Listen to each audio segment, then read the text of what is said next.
부모님께서 차를 주셨는데 이제 거기 안에 수면제가 들어있었어요. 수건으로 입을 막고 청테이프로 칭칭 감기 시작하셨습니다. 오토바이 날 정도 묶을 정도의 어떤 굵은 진짜 쇠사슬이었는데 그거를 발에다가 채우시는 거예요. 제 얼굴을 주먹으로 마구 때리고 입을 틀어막고 외부와 연락할 수 없도록 핸드폰을 빼앗고 소지품마저 다 숨겨버렸습니다. 못 잡은 게 몇 군데가 있더라고요. 그러니까 한 번 못 박은 게 아니더라고요. 1년이라는 기간을 원룸에 갇히게 됐었어요. 말 그대로 진짜 납치와 감금이 이루어지는 곳이 바로 강제교정 교육이었습니다. 정말 억울한 경우가 뭐냐면 부모님께서 그렇게 하실 분들이 아니거든요. 무조건적이고 희생적이고 자녀가 전부였던 그 마음을 가지고 이용을 한 거죠. 제가 그런 정신병이 있는 것처럼 이렇게 유도를 했고 도둑놈 그리고 거짓말쟁이 심지어는 무슨 큰 범죄자인 것처럼 이렇게 몰아갑니다. 저는 그 어린 나이에 마치 사회 불구자처럼 밀장을 당하는 기분이 들었습니다. 개정 교육을 빙자한 돈벌이. 아니 사람들이 내가 불쌍해서 그렇게 하는 것이 아니라 나를 정말 돈을 벌기 위해서 이용하는 수단이구나라는 생각밖에 안 들더라고요.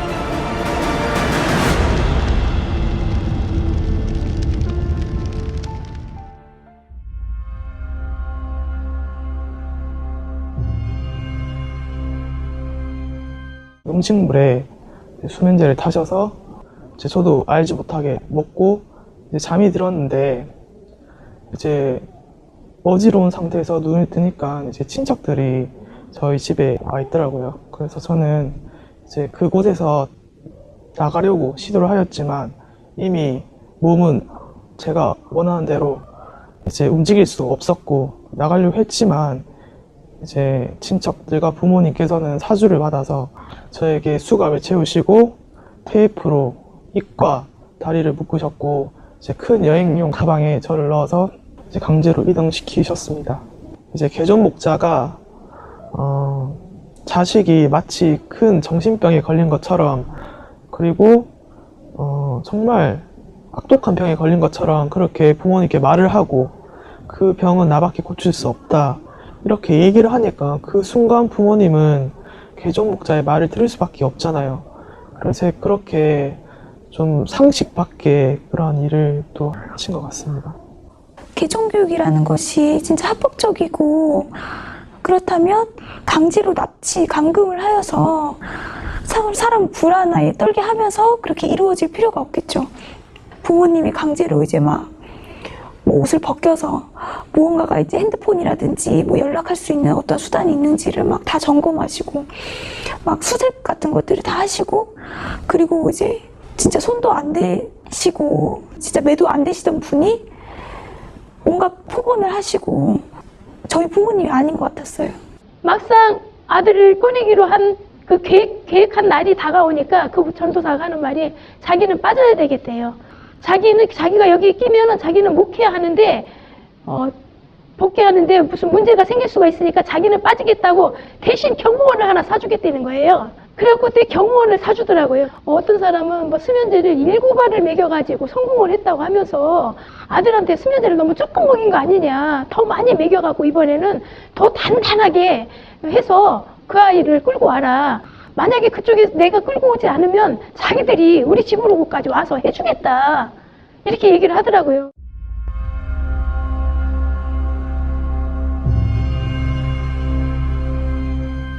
감금이에요, 감금. 왜냐면은 그 모텔에 있을 때도 방 하나에 4식구가 나란히 자요. 화장실 갈 때도 쫓아와요. 밖에서 이렇게 딴짓 하나 귀대고 있다가 나오면은 데려가요. 절대 개인 행동 못하게. 나이가 그때 제가 갈 때가 34살이었거든요. 35살.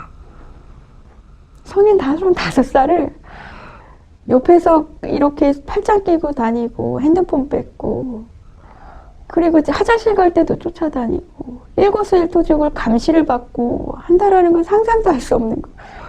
이 대한민국에서. 그것도 가족이. 경찰이 와도요. 가족이라는 이름 때문에 전혀 손을 댈 수가 없게 만들어요. 그리고 원룸에 갇혀 있을 때 그 주변에 막 그런 상황들이 또 많이 일어나요. 그럼 살려주세요, 살려주세요, 나 도와주세요. 그런 자매들의 울부짖는 소리 들을 때는 안에서 어떤 것도 해줄 수 없고 바로 옆방에서도 막 그게 옥신각신한 소리가 들려요. 그럼 벌써 자세히 들어보면 우리와 그들과의 싸움으로 막 그럼 또 한 자매가 또 끌려왔네. 밖에서도 막 비명 소리가 들리면 또 한 명이 또 끌려왔네. 막 그런 마음 아픔이 엄청 심해요. 근데 그 주변에 어쨌든 그 교회로 인해서 상권이 많이 도움을 받나 봐요. 그러니까 도와주질 않아요. 도와주세요 해도 그냥 또 어떤 일이 있대하고 그냥 일상적으로 지나치지 안 도와주더라고요. 그 사람들이 우리를 비방하는 말들이 참으로 이제 우습지 않습니까? 성경을 통해서 이제 이것을 기준으로 본다면 참 이곳이 진짜 이제 명쾌하고 정말 그 원칙에 맞게끔 이제 그런 답이 있는 곳인데 그런 것들을 이제 그 뭐 사사건건 이제 그런 말도 안 되는 것으로 이렇게 비방하는 것을 보면 상식이 있다면 이제 그것을 들어만 봐도 이제 뭐가 맞는지 아닌지 알 수가 있지 않습니까? 그쪽에는 말씀도 없고 진리도 없고 하나님 뜻대로 하지 않는다는 것이란 것을 알게 됐어요. 개종교육하는 그 목사들이 그들은 진리가 없고 하나님 말씀이 없고 예수님 말씀이 없으니까 진리를 이렇게 성경으로 하자고 했을 때 그들이 답변을 못 해주니까 저한테 포천의 허브랜드에 향을 가서 맡고라. 자신 있게 당당하게 말씀으로 해야 되는데 성경으로 안 되니까 어떻게 허브랜드 향을 맡고야 개종교육이 되겠어요. 빵의 영상들을 보았을 때 어느 것 하나 성경적인 것이 없었고 또 성경적인 반증을 통해서 무엇인가 말을 할 수 있는 부분들도 아니었습니다. 모두 다 인신공격에 대한 부분이었고 다 거짓으로 판명이 났던 PD수첩의 영상들이었습니다. 그 교육을 진행할 때는 1대1 교육인 것처럼 이렇게 테이블에 같이 앉게 되는데요. 실제로는 1대1이 아니라 거의 20대 1이라고 보시면 됩니다.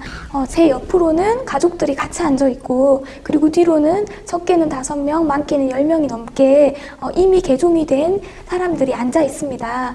내 자식이 이 정도밖에 안 되는구나라는 그런 분위기로 몰아가면서 거기에서 그들이 주장하는 교리들은 가족들이 듣기에는 그들의 말을 믿게 되거든요. 근데 보면 계시록도 알지 못하면서 우리를 틀렸다고 자꾸 지적을 하고 그리고 그들이 하는 말은 성경에는 전혀 또 맞지도 않습니다. 대부분 하는 것은 무수한 자료들을 가지고 와서 총회장님에 대한 비방 그리고 우리들이 굉장히 뭔가 잘못된 것처럼 근거 없는 자료를 가지고 비방하는 말들이 대부분이 됩니다.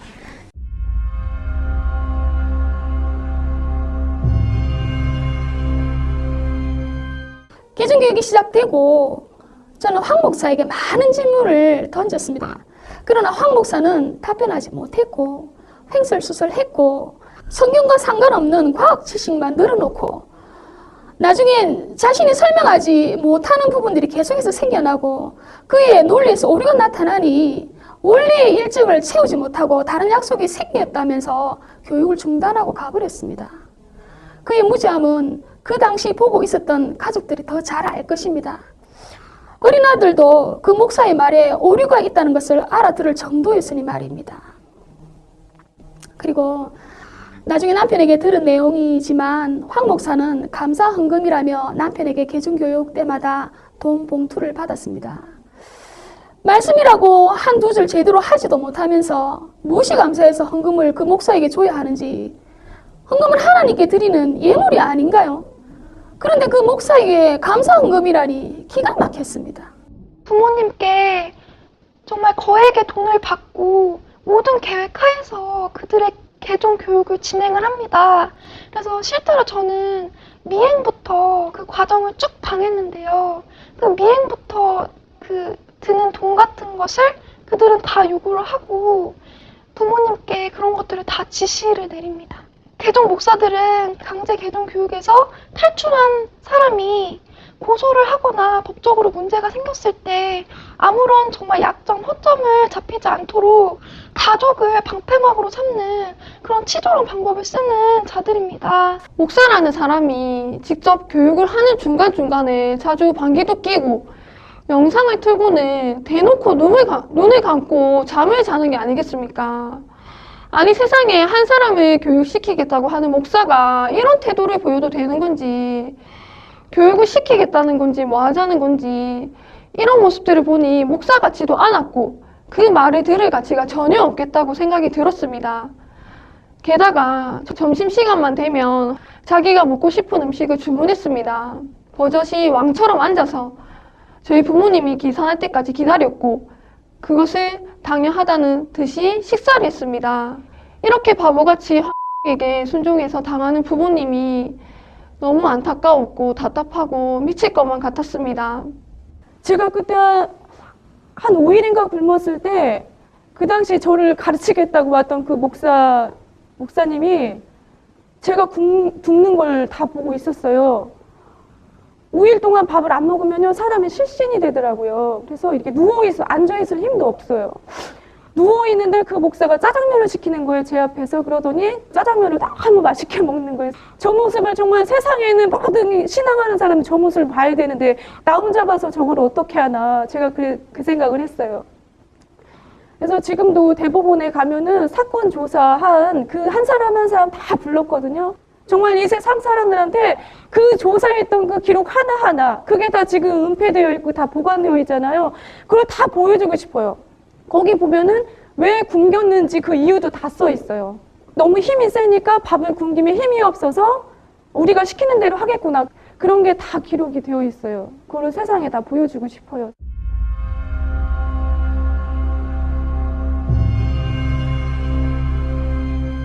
화장실, 베란다, 거실까지 못으로 박혀져 있었던 그 상황 가운데에서 정말로 이 사랑하는 가족들이 한순간에 이렇게 돌변을 하고 그 상황 가운데에서는 가족이 가족처럼 보이지가 않았습니다. 그래서 아침에 되었고 오늘은 어떻게 해서든지 내가 여기서 나가야겠다. 어떻게 해서든지 이 상황에서 내가 탈출해야겠다. 나가는 것이 살 길이라고 생각했기 때문에 눈을 뜨니까 아빠는 화장실에 계셨고 이제 엄마는 부엌에서 요리를 하고 계셨고 그리고 이모는 제 옆에서 계속 눈을 떴다 감았다 하시면서 저를 감시하고 있었습니다. 근데 그 후에 이모가 잠깐 이제 잠이 든 사이에 이때가 기회다 싶어서 현관문 쪽으로 갔더니 아니나 다를까 이제 끈으로 묶여져 있더라고요. 근데 너무나 감사하게도 진짜 하나님의 은혜로 너무나 감사하게도 이 끈이 너무나 잘 풀리는 끈이었더라고요. 끈을 풀고 문을 따고 이제 맨발로 슬리퍼를 들고 그 자리에서 그 현장에서 탈출하게 되었습니다.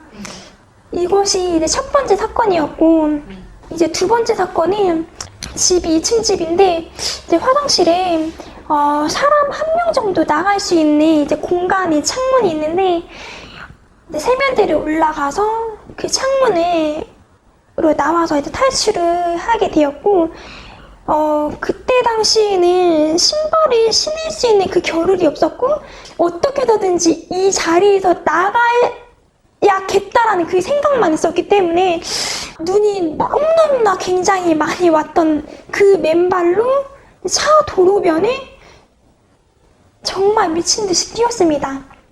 동생한테 내가 화장실을 가야겠다 이렇게 얘기하니까 동생이 그 쇠사슬 풀어주더라고요. 그래서 화장실에 들어간 사이에 진짜 많은 생각을 했었던 것 같아요. 탈출을 해야 되느냐 아니면 그냥 계속 있어야 되느냐.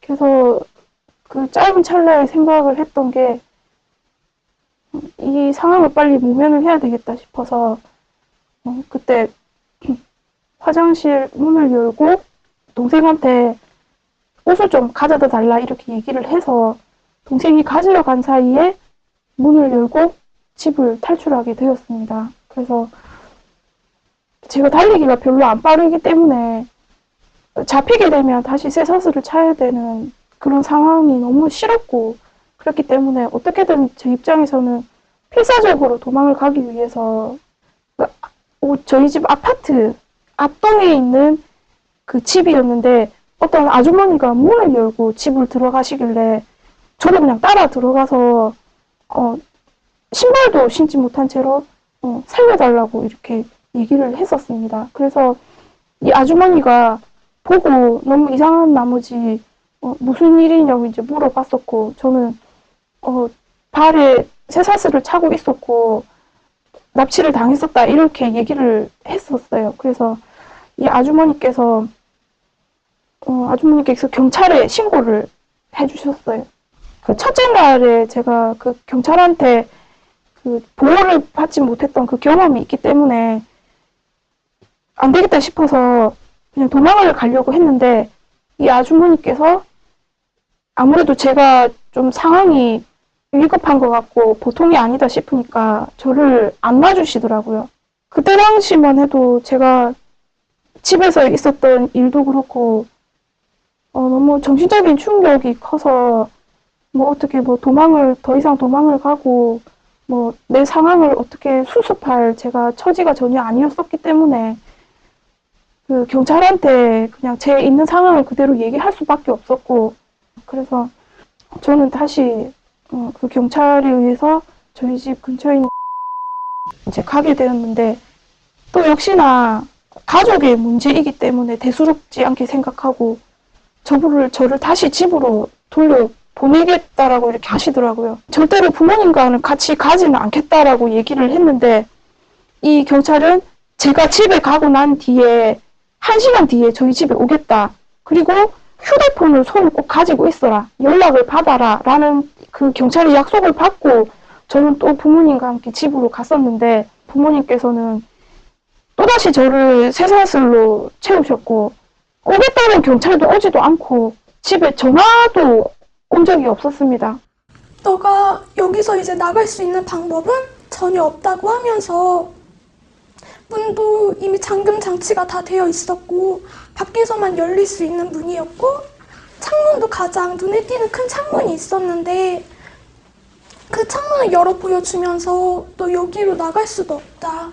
너가 나갈 수 있는 방법은 오직 사인해서 교육받는 것밖에 없다 라고 말하는 거예요. 자기가 이렇게 방까지 데리고 왔는데 한 번도 실패한 경우가 없다고 하면서 이 자매는 30일을 버텼는데 너는 40일 한번 버텨봐라. 자기는 너가 버티면 버틸수록 더 좋다라고 말씀하시는 거예요. 이렇게 사람을 비꼬고 신천지에 대한 그 비방과 인신공격과 그렇게 계속 안 좋은 말들을 막 하시고 듣기 싫다는 보기 싫다는 영상도 억지로 이제 보여주려고 하는 경우도 굉장히 많았어요. 엄마 아빠가 이제 다 사람들이 나가자마자 제가 아예 문이 열릴 수 없도록 혼자 있고 싶어서 그 문을 잠궈버렸어요. 그렇게 잠그고 갑자기 드는 생각이 있는 거예요. 아, 이게 하나님께서 주신 그 때이구나 라는 생각이 들었어요. 그래서 그 방에 있던 가방에 제 옷가지와 이제 제 생활할 수 있는 물품들을 다 썼어요. 다 싸고 이제 밖에 나가서도 어떻게든 연락을 해야 하고 그런 게 있으니까 계속 다 찾아봤는데 아무것도 나오지 않더라고요. 그런데 아빠가 한 달 정도를 이제 이 교육을 계획하고 오셨기 때문에 담배를 많이 사다 놓으신 거예요. 내가 저거라도 가지고 가서 팔아서 사용해야겠다 하는 생각 들고 그래서 이제 그 담배들을 가방에 다 담고 부모님 잠드실 때까지 눈에 띄지 않을 때까지 계속 기다렸어요. 계속 기다려가지고 그 침대 위에 있는 창문 열어서 이제 나오게 된 거예요. 근데 이제 거기가 이제 시골이었어요. 아무것도 보이지가 않는 거예요. 나와서 일단 여기를 벗어나야겠다는 생각밖에 들지 않았어요. 그래서 계속 타고 올라가면서 굉장히 추운 날이었거든요. 겨울이었는데 보이는 편의점마다 다 들어가면서 이쪽으로 가면 어디가 나오냐라고 물어봤었어요.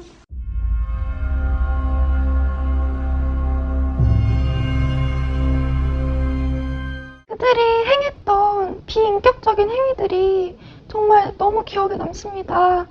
그 수갑을 채우고 그다음에 안대를 가리게 하고 그리고 정말 제가 저항을 하면 부모님을 시켜서 폭행, 폭언을 서슴없이 저지르라고 하는 정말 그들의 그런 뒤에서 그렇게 부모님을 방패막 삼아서 그런 저지르는 그런 행동들이 어떻게 사람이 사람한테 저지를 수 있는 행동들인가 정말 이거는 있어서는 안 될 일이다. 그래서 지금 실제로 저는 밤에 잘 때마다 그들이 저에게 했던 행위 때문에 그런 과정들이 꿈에 계속 나서 악몽으로 시달리고 있는 상황에 처해 있습니다.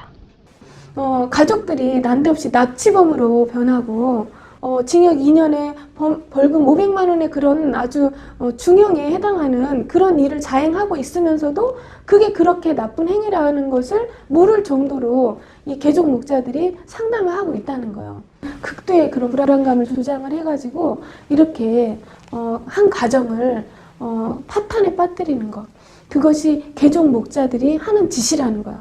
그래서 많은 분들이 신천지에서 감금이 되고 납치가 된다고 이렇게 오해를 많이 하시지만 저는 신천지에서 그런 것을 겪은 것이 아니라 장로교 산하에 있는 이단 교육을 한다는 그 교육에서 저는 납치와 감금을 경험을 했습니다. 제가 학교 생활을 했을 때는 저는 신천지 공부를 한다고 해서 모든 것을 다 내려놓거나 그러진 않았고 오히려 학교 성적도 올랐었고요.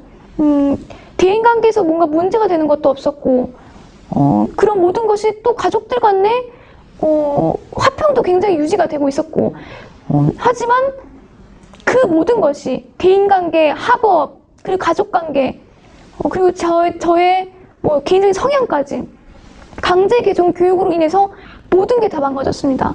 학업은 휴학을 강요해서 못하게 되었고 그 위로는 사람들의 눈이 무서워서 제가 나가기가 너무 힘들었고 가족들과는 서로 믿어주던 그 신뢰 관계가 많이 깨뜨려졌고요.